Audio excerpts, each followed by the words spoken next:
സ്നേഹമുള്ളവരെ, ധനഹാകാലം 3-ാം ഞായറാഴ്ചയാണിത്. ഇന്ന് നമുക്ക് വായിക്കാനുള്ള സുവിശേഷ ഭാഗം വിശുദ്ധ യോഹന്നാന്റെ സുവിശേഷം 1-ാം അധ്യായം 29 മുതലുള്ള തിരുവചന ഭാഗമാണ്. ഈ ഭാഗത്തിന്റെ സാരസംഗ്രഹം യോഹന്നാൻ ഈശോയെ ലോകത്തിന് വെളിപ്പെടുത്തുന്നതാണ്. സ്വർഗത്തിൽ നിന്നുള്ള പരിശുദ്ധാത്മാവിന്റെ ആഗമനവും ഈശോയുടെ മേൽ പരിശുദ്ധാത്മാവ് പ്രാവിന്റെ രൂപത്തിൽ ഇറങ്ങുന്നത് കണ്ടിട്ട് ഇവൻ ദൈവപുത്രനാണ് എന്ന് യോഹന്നാൻ സാക്ഷി നൽകുന്നതുമാണ്. യോഹന്നാന്റെ സുവിശേഷ പ്രകാരം ഈശോയെ ലോകത്തിന് വെളിപ്പെടുത്തുന്നത് സ്നാപകയോഹന്നാനാണ്. എന്നാൽ ഈ ഭാഗത്തിന് മുൻപായി പഴയ നിയമത്തിൽ നിന്ന് വായിക്കാനുള്ള ഒരു വചനഭാഗം കൂടെ നമ്മുടെ ധ്യാനത്തിന് വിഷയമായിട്ട് നമുക്കെടുക്കാം. അത് സംഖ്യയുടെ പുസ്തകം 11-ാം അധ്യായം 11 മുതലുള്ള തിരുവചന ഭാഗമാണ്. അവിടെ മോശ ദൈവത്തോട് കലഹിക്കുന്നതാണ് നമ്മൾ കാണുന്നത്. ജനക്കൂട്ടം മോശയോട് കലഹിക്കുകയാണ്. ഞങ്ങൾക്ക് ഭക്ഷിക്കാൻ മാംസം തരിക എന്ന് പറഞ്ഞ് ഈജിപ്തിലെ ഇറച്ചിച്ചട്ടികളെ ഓർത്ത് ദുഃഖിക്കുന്ന സങ്കടപ്പെടുന്ന ഇസ്രായേൽ ജനത്തെയാണ് നമ്മളവിടെ കാണുന്നത്. അവർ മോശയോട് കലഹിച്ചുകൊണ്ട് പറയും, നിങ്ങൾ എന്തിനാണ് ഈജിപ്തിൽ നിന്ന് ഞങ്ങളെ പുറത്തു കൊണ്ടുവന്നത്?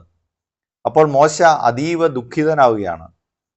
എന്നിട്ട് ദൈവത്തോട് മോശ കെറുവിക്കുകയാണ്. എന്തിനാണ് ഈ ജനത്തിന്റെ ഭാരം മുഴുവൻ എൻ്റെ ചുമലിൽ വെച്ച് തരുന്നത് എന്ന് പറഞ്ഞ് കലഹിക്കുന്നു. ആ സമയത്ത് ദൈവം തമ്പുരാൻ കോപിഷ്ഠനായി എന്ന് വിശുദ്ധ ബൈബിള് സാക്ഷ്യപ്പെടുത്തുകയും ചെയ്യുന്നു. എന്നാലും ജനത്തിനും ദൈവത്തിനും ഇടയിൽ നിന്നുകൊണ്ട് മോശ ജനത്തിനു വേണ്ടി ദൈവത്തോട് മാധ്യസ്ഥം വഹിക്കുകയാണ്. പ്രിയപ്പെട്ടവരെ, പുരോഹിത ദൗത്യമാണ് മോശ ചെയ്യുന്നത്. ദൈവത്തിൻ്റെയും മനുഷ്യരുടെയും നടുവിൽ നിന്ന് ജനത്തിനു വേണ്ടി ദൈവത്തോട് വാദിക്കുക എന്നതാണ് പുരോഹിതന്റെ ദൗത്യം. പുരോഹിത ദൗത്യം ശ്രേഷ്ഠമാകുന്നത് ജനത്തിനു വേണ്ടി ദൈവത്തോട് അധികാര സംവിധാനങ്ങളോട് വാദിക്കുമ്പോഴാണ്. എപ്പോഴൊക്കെയാണോ ഒരു പുരോഹിതൻ ജനങ്ങളുടെ ക്ലേശങ്ങളുടെയും ബുദ്ധിമുട്ടുകളുടെയും നടുവിൽ നിന്ന് ജനത്തിനു വേണ്ടി അധികാര സംവിധാനങ്ങളോട് വാദിക്കുന്നത്, അപ്പോൾ യഥാർത്ഥ പൗരോഹിത്യത്തിലേക്ക് ആ പുരോഹിതൻ നടന്നെടുക്കുകയാണ്. ഇന്ന് നമ്മൾ കാണുന്ന എല്ലാ കാഴ്ചകളും അത് തന്നെയാണ്. വന്യജീവി ആക്രമണങ്ങളിൽ പെട്ട് ഉഴലുന്ന മലയോര കർഷകർ, മറ്റ് കാർഷിക വിഭവങ്ങൾക്ക് വിലയില്ലാതെ വലയുന്നവർ, മത്സ്യത്തൊഴിലാളികളായിട്ടുള്ളവർ, നെൽകൃഷിക്കാരായിട്ടുള്ളവർ, ഇങ്ങനെയുള്ള എല്ലാ ജനവിഭാഗങ്ങൾക്കും വേണ്ടി അധികാര സംവിധാനങ്ങളുടെ മുമ്പിൽ വാദിക്കുകയും അവർക്ക് വേണ്ടി മാധ്യസ്ഥം വഹിക്കുകയും ചെയ്യുന്ന പുരോഹിത ശ്രേഷ്ഠന്മാരെ നമ്മൾ കാണുന്നുണ്ട്. ജനങ്ങളുടെ സാമൂഹിക വിഷയങ്ങളെ, മയക്കുമരുന്ന് ഉൾപ്പെടെയുള്ള കാര്യങ്ങൾ, അതിനുവേണ്ടി വാദിക്കുന്ന പുരോഹിത ശ്രേഷ്ഠന്മാരെ നമ്മൾ കാണുന്നുണ്ട്. അത് ആ ഒരു ദൗത്യത്തെ കൂടുതൽ മികവോടുകൂടി സംഖ്യയുടെ പുസ്തകം നമ്മുടെ മുമ്പിൽ അവതരിപ്പിക്കുകയാണ്. പഴയ നിയമത്തിന്റെ മാതൃക, മോശയുടെ മാതൃക നമ്മുടെ മുമ്പിൽ അവതരിപ്പിക്കുകയാണ്. രണ്ടാമത്, ഈ സുവിശേഷ ഭാഗത്തിലേക്ക് വരുമ്പോൾ ഇവിടെ സ്നാപകയോഹന്നാൻ വ്യക്തമായിട്ട് പറയുന്നു, ഞാൻ തന്നെ സ്നാനം നൽകുന്നത് അവനെ ലോകത്തിന് വെളിപ്പെടുത്താൻ വേണ്ടിയാണ്. ആ തിരുവചന ഭാഗം ഇങ്ങനെയാണ്: എന്നാൽ ഇവനെ ഇസ്രായേലിന് വെളിപ്പെടുത്താൻ വേണ്ടിയാണ് ഞാൻ വന്ന് ജലത്താൽ സ്നാനം നൽകുന്നത്. അപ്പോൾ എല്ലാവരുടെയും ദൗത്യം ക്രിസ്തുവിനെ വെളിപ്പെടുത്തുക എന്നുള്ളതാണ്. ഈശോയെ ലോകത്തിൽ അവതരിപ്പിക്കുക എന്നുള്ളതാണ് എല്ലാവരുടെയും ധർമ്മം, വിശിഷ്യ ക്രിസ്ത്യാനികളുടെ ദൗത്യം എന്ന് പറയുന്നത്. അതുകൊണ്ടാണ് അമേരിക്കയുടെ നിയുക്ത പ്രസിഡന്റ് 20-ാം തീയതി സ്ഥാനമേൽക്കുന്ന ഡൊണാൾഡ് ട്രംപും അതുപോലെ വൈസ് പ്രസിഡന്റ് JD വാൻസും ഈ ഇലക്ഷൻ പ്രചരണ വേളയിൽ ഉൾപ്പെടെ പറഞ്ഞത്, ക്രിസ്തുവിന്റെ മൂല്യങ്ങൾ ശോഷിക്കാൻ ഇടവരുത്, ക്രിസ്തുവിനെ ഉയർത്തിക്കാണിക്കുക എന്നുള്ളതാണ് നമ്മുടെ എല്ലാ ദൗത്യം. അതുകൊണ്ട് ക്രിസ്തു രാജാവാണ്, ക്രൈസ്റ്റ് ഈസ് കിങ് എന്ന് പല പ്രചരണ പരിപാടികളുടെ ആരംഭത്തിൽ ഉദ്ഘോഷിച്ചുകൊണ്ടാണ് അവർ പ്രചരണം വരെ നടത്തിയത്. അപ്പോൾ ഈശോയെ ലോകത്തിന് വെളിപ്പെടുത്തുക, മറ്റ് ജനതകളുടെ മുമ്പിൽ അവതരിപ്പിക്കുക എന്നുള്ള ദൗത്യത്തിൽ നിന്ന് നാം പിൻവാങ്ങരുത്. പക്ഷേ നിർഭാഗ്യവശാൽ നമ്മളെ വിശ്വാസ സമൂഹം എന്ന നിലയ്ക്ക് അതിൽ നിന്ന് തന്നെ പുറത്തു പോവുകയാണ്. നമുക്ക് സുവിശേഷത്തെ അവതരിപ്പിക്കാനോ ഈശോയെ അവതരിപ്പിക്കാനോ കഴിയാതെ പോകുന്നു. നമ്മുടെ പേരുകൾ, നമ്മുടെ വാഹനങ്ങൾക്കൊക്കെ മുമ്പ്, കഴിഞ്ഞ ദിവസം ഒരു വാഹനത്തിന്റെ മുൻവശത്ത്, എത്രയോ വാഹനങ്ങളുടെ മുൻവശത്ത് തലയോട്ടിയും പിശാചിന്റെ കൊമ്പ് വെച്ചിട്ടുള്ള മുഖംമൂടിയും ഒക്കെ വെച്ച് വാഹനങ്ങൾ ഓടിച്ചു പോവുകയാണ്. അപ്പോൾ പൈശാചികത ആഘോഷിക്കപ്പെടുന്നു. ചിലതിൻ്റെയൊക്കെ മുമ്പിൽ ക്രൈസ്തവ പേരുകളുണ്ട്, പക്ഷെ അതിൻ്റെ അകത്തും ഈ തലയോട്ടിയും ഈ പൈശാചികമായിട്ടുള്ള മുഖംമൂടികളും സ്ഥാനം പിടിച്ചിരിക്കുന്നുവെന്ന ദുരവസ്ഥയുണ്ട്.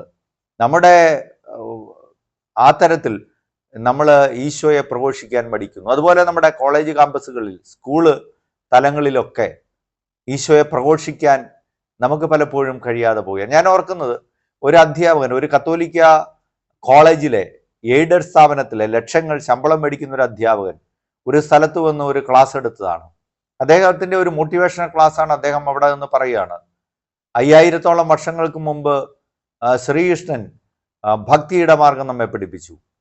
പിന്നീട് അദ്ദേഹം പറയുന്നു, ബുദ്ധൻ നമ്മെ അഹിംസയുടെ പാഠം പഠിപ്പിച്ചു. ഇങ്ങനെ ആ ക്ലാസ് കേൾക്കുമ്പോൾ ഇങ്ങനെ കാതോർത്തിരിക്കുകയാണ്. എപ്പോഴാണ് ഈശോയെ കുറിച്ച് പറയുന്നത്? എപ്പോഴാണ് ഈ ലോകത്തെ മുഴുവൻ അഗാധമായിട്ട് സ്വാധീനിച്ച ഈശോ മിശിഹായെ കുറിച്ച് എപ്പോഴാണ് പറയുന്നത്? ചരിത്രത്തെ രണ്ടായിട്ട് വിഭജിച്ച മിശിഹായെ കുറിച്ച് എപ്പോഴാണ് പറയുന്നത്? മിശിഹായോളം ഈശോയോളം ലോകത്തെ സ്വാധീനിച്ച ആരെങ്കിലും ഉണ്ടോ? എന്നിട്ട് ഈ കത്തോലിക്കനായിട്ടുള്ള അധ്യാപകൻ, ഈ ലക്ഷങ്ങൾ ശമ്പളം വാങ്ങിക്കുന്ന, മൈനോരിറ്റി റൈറ്റിന്റെ അടിസ്ഥാനത്തിൽ കോളേജിൽ അധ്യാപന ജോലി കിട്ടിയിരിക്കുന്ന ഈ അധ്യാപകൻ ഒരു വാക്ക് പോലും ഈശോയെ കുറിച്ച് പറഞ്ഞില്ല.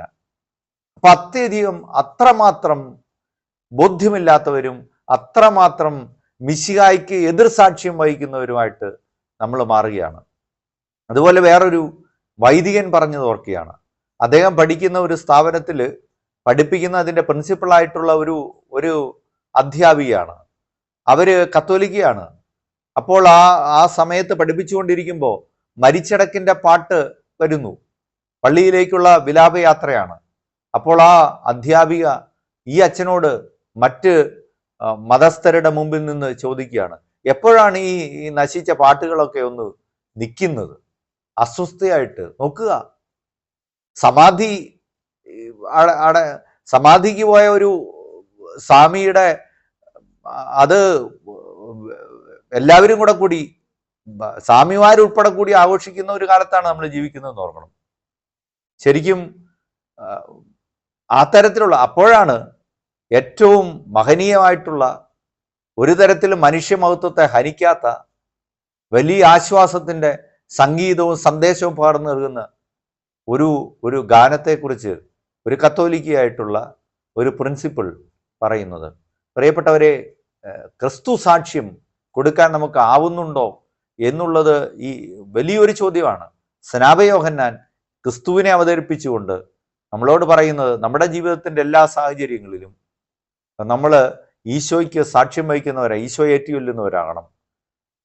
നമ്മൾ പഴയ കാലങ്ങളിലൊക്കെ ഭരണാധികാരിയുടെ ഇടയ്ക്ക് പോലും പണ്ടൊരു ചീഫ് സെക്രട്ടറി ഇങ്ങനെ പറഞ്ഞിരുന്നെന്ന് പോലും നമ്മൾ കാണുന്നുണ്ട്. തിരുവനന്തപുരം മൃഗശാലയിൽ 2 ജിറാഫുകളെ വാങ്ങിക്കാൻ തുടങ്ങിയപ്പോൾ അദ്ദേഹം പറഞ്ഞത്രേ, ഒരെണ്ണം ഉറപ്പായിട്ടും കത്തോലിക്ക ജിറാഫായിരിക്കണം. അത് തമാശയായിട്ട് പറയുന്നതായിരിക്കും, പക്ഷെ എങ്കിൽ പോലും അന്നുണ്ടായിരുന്ന ഒരു ക്രൈസ്തവ ബോധ്യവും സാക്ഷ്യവും ഒക്കെ നമുക്ക് നഷ്ടപ്പെട്ടു പോകുന്നു. എല്ലാ സമുദായങ്ങളും അവരുടെ സമുദായങ്ങളെക്കുറിച്ച് കൂടുതലായിട്ട് മഹത്വം പറയുകയും അതിനുവേണ്ടി നിൽക്കുകയും ചെയ്യുമ്പോൾ ക്രൈസ്തവരായിട്ടുള്ള ആൾക്കാർ പിന്നോക്കം പോവുകയും ലോകത്തിനെ ഏറ്റവും അധികം സ്വാധീനിച്ച ദൈവം തമ്പുരാൻ ഈശോ മിശിഹായുടെ മൂല്യങ്ങളെ അവതരിപ്പിക്കുന്നതിൽ പരാജയപ്പെടുകയും ചെയ്യുന്ന ഒരു ദുരവസ്ഥയിൽ സ്നാപകന്റെ സാക്ഷ്യം നമുക്ക് വലിയ പാഠമാണ്. Subscribe now and press the bell icon. Never miss an update.